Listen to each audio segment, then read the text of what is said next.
সারা দেশে যেন রাজত্ব গেড়ে বসতে শুরু করেছে বিষধর রাসেলস ভাইপার।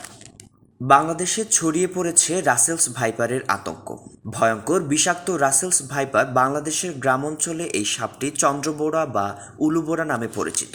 2018 সালে চট্টগ্রাম বিশ্ববিদ্যালয়ের একটি গবেষণা বলছে দেশে বিলুপ্ত প্রায় সাপগুলোর মধ্যে একটি এই রাসেলস ভাইপার। মাত্র 17টি জেলায় তখন এই সাপের অস্তিত্ব পাওয়া যেত, কিন্তু বর্তমানে ঢাকা সহ মোট 28টি জেলায় দেখা গেছে এই সাপ।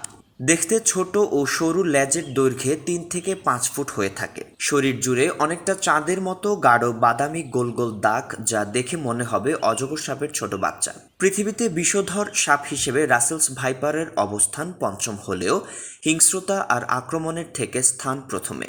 নিজেকে বিপন্ন মনে করলেই করে বসে আক্রমণ। খেপে গেলে হিস হিস শব্দ করে প্রচণ্ড জোরে। এরা আক্রমণের দিক থেকে এতই ক্ষিপ্ত যে 1 সেকেন্ডের 16 ভাগের 1 ভাগ সময়ের মধ্যে কামড়ের সম্পূর্ণ প্রক্রিয়া সম্পন্ন করতে পারে। একটি চন্দ্রবোড়া এক ছবলে বেশ খানিকটা বিষ ঢালতে পারে। বিষের পরিমাণ 130 থেকে 250 মিলিগ্রাম, যা কিনা একজন মানুষের মৃত্যুর জন্য যথেষ্ট।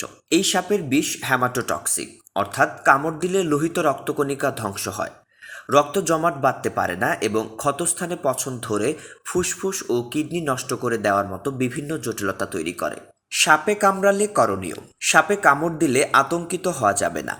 রোগীকে প্রথমে প্রাথমিক চিকিৎসা দিতে হবে। সাপে কামড়ানো স্থানটি যথাসম্ভব নড়াচড়া না করানো, আক্রান্ত স্থানে পরিষ্কার সুতি কাপড় ব্যান্ডেজ দিয়ে ঢেকে দিতে হবে। আক্রান্ত ব্যক্তিকে সোজা করে শোয়াতে হবে।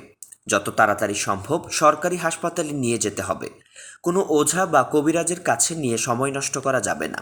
রাসেলস ভাইপার সাপে কামড় দেওয়ার 2 ঘন্টার মধ্যে অ্যান্টিভেনম ভ্যাকসিন নিতে হবে, না হলে ওই সাপে কাটা রোগীর মৃত্যু নিশ্চিত বলে জানিয়েছেন চিকিৎসকরা। Report: Habiba Akter, Narsingdi TV.